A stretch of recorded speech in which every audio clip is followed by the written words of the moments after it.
All right, quick video because the pen keeps sliding off. She's wearing a adult appendage, and so if the pen slides off, I don't think the video is allowed. It was just as horrific as it sounds because she's about 200 pounds and she's wearing gross. Like all this stuff is just stuff is accelerating so freaking fast. And the camera also tends to randomly shut off for some reason. Click the links for Odyssey, BitChute, join channel, or Gab, Telegram, support channel, and various other links. So we're going to talk about this Pride comic book, Pride Month, right? It's like, why don't you just make it all year? I mean, why not just go full, whole hog, full 1468 or 69 for your side. So this is, first of all, consenting adults. I don't care what consenting adults do. I've always been more libertarian. But, that slippery slope has turned out to be pretty real. So those Christians in the 80s who were talking about fire and brimstone, well, it turns out they were more right than wrong. And the libertarians were not right at all. That was the losing argument. So kids are impressionable. If you have flags in schools and all this kind of stuff in schools, teachers have always been far left. Kids are going to get an impression, and they're going to move in that direction to please the teacher. And things like, little Timmy asks what the flag is, and the teacher kind of explains it. Boys can like boys now. You like your friend Bobby, don't you? And then the teacher might leave it at that, depending on how degenerate they are. And it turns out, like, as Lives with TikToks point out, like, there's way too many degenerate teachers in teaching in schools. Yeah, schools should be totally filmed and shown to the parents. The parents should have that stuff on their hard drives as evidence. So then some girl is going to take Timmy aside and Timmy's going to be like, what does that mean? I like Bobby. Yeah, I like Bobby. Yeah, it's fine. And the girl's going to go, oh, but it means you can kiss Bobby. And Timmy's going to go, oh, that's gross. She goes, oh, wait, you're not istophobic, are you? I'll tell the teacher if you're istophobic. And, the impressionable kid's like, oh, okay. That's how it happens. And like the old SJW hears this and goes, that's ridiculous. Like, please think back to when you're a kid. You know it's not ridiculous. It's just how kids are. Kids are super, super impressionable. Anyway, so singer Christina Aguilera, who had a great voice back 20 plus years ago, she's dancing around with a adult pleasure device strapped on. Okay, it's a concert. Miley Cyrus did a bunch of stuff like that too. The only issue is it's an all ages event, all ages, and there's kind of a lot of weird events that are like that where they're all ages, or some flyers that go on and go, parents are not permitted because it's for kids to explore their BLT-ness. And then some reporter asks them, like, what are you talking about? And they go, oh, that was just a misprint. Yeah, was it really a misprint? Because I don't think it was a misprint. Oh, it's an all ages event. It's Pride Month, and drag story hour is huge this Pride Month. Oh.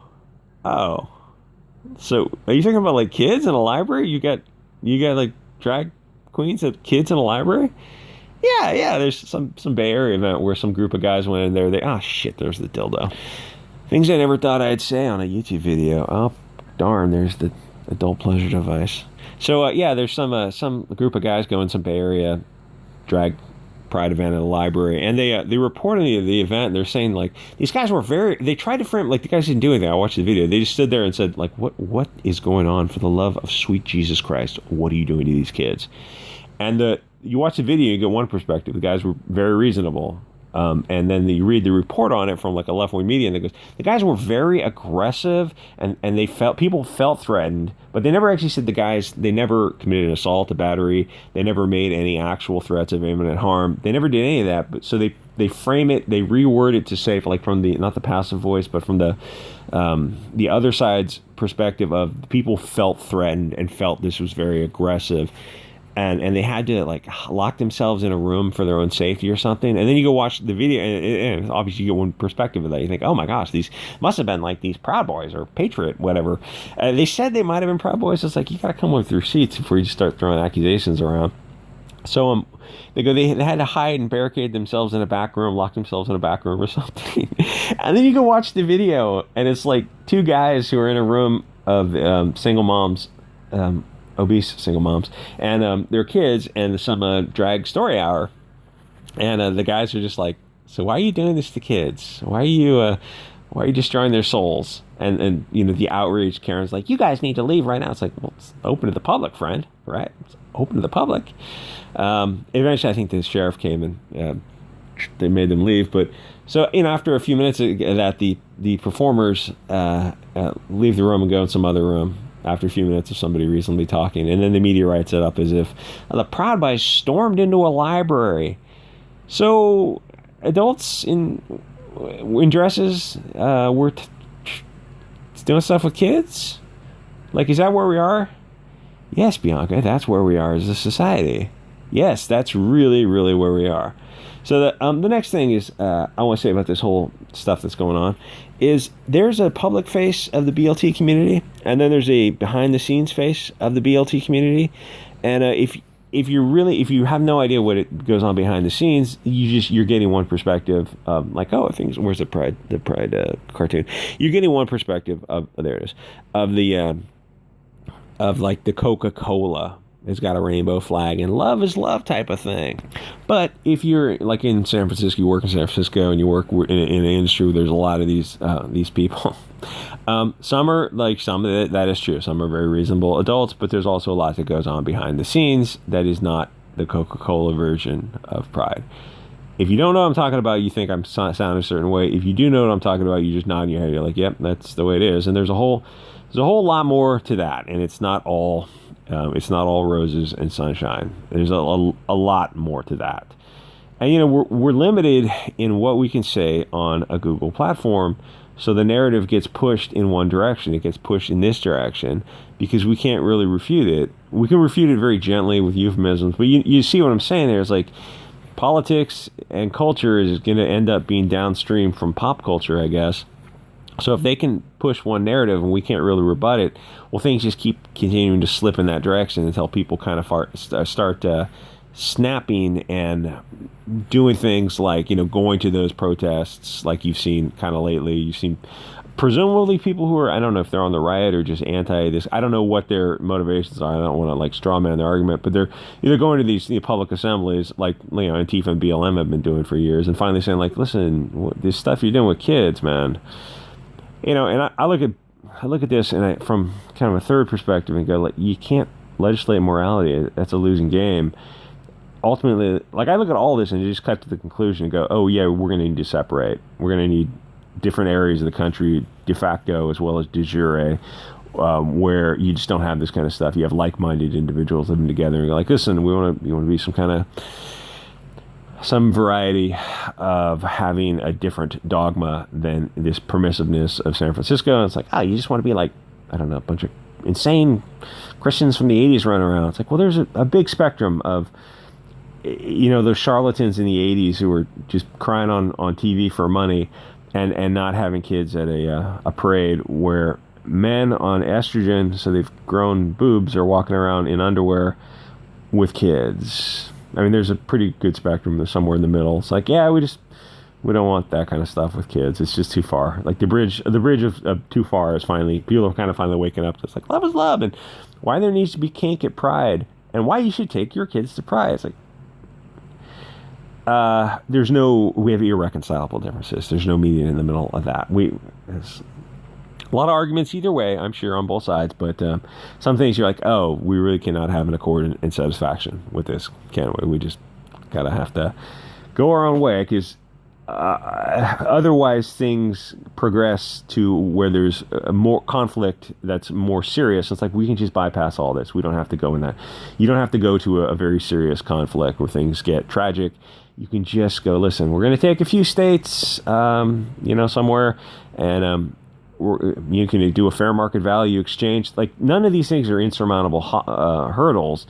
Simple financial transactions to buy people out, move people around, and you go, listen, we're gonna have like this is gonna be an area where we just don't do this kind of stuff, and we're gonna have. There's more to it than that, but that's as far as I'll go on YouTube. Because there's this. So this is. Let's get to the top of this. I hope my thumbnails are not too spicy. Oh, thank God they're okay. I was looking at someone on a live stream was going, oh, you look up it's like the Ruger LPC or something. It's some kind of like conceal carry 380. So I looked that up, and it was in a thumbnail. I screen capped it. It was like a weird combination where it was criticizing somebody, but there was a screen cap of a Ruger on the top. I'm like, oh, I have to edit that out, otherwise it looks a little bit weird. So this is a character that's a biological female in the story, but then now they're played by the comic. He's got a biological male playing biological female, and it's like power that only can be bestowed on a biological female. And it's a the thing is, like, to give queer children a superhero who will fight for them. You know, why are you talking about sex with kids at all? Why are you sexualizing kids? Oh, well, this is their counter argument, which I probably should have started with. Left-handedness. They go, there's an asymptotic approach to a limit, but, you know, approaches the limit or reaches the limit, never asymptotically, well, I guess without reaching it. But it's left-handedness. They go, it was stigmatized for a long time, and then the stigma slowly came off, and so the left-handedness, like public people being openly left-handed, rose to where it reached its organic limit, which is like 10% or something. And you go, that's the same thing with the trans kids or BLT kids. It's like it's going to just reach its limit, and you go, it might be an over response at first, but it's going to reach its limit. It's like, yeah, okay. That's their counter argument. So to be fair to them, I will present their counter argument, and there's rebuttals to that, obviously. The simple thing is, like, you just don't introduce this stuff to kids in schools, all this kind of stuff in schools, and like I say, like, I'm just going right to the conclusion, kind of a simple-minded argument. You're not going to fight this at the school board level, the city council level, the state level, federal level, because one, it would be all you do, and two, this is a hill that the left is willing to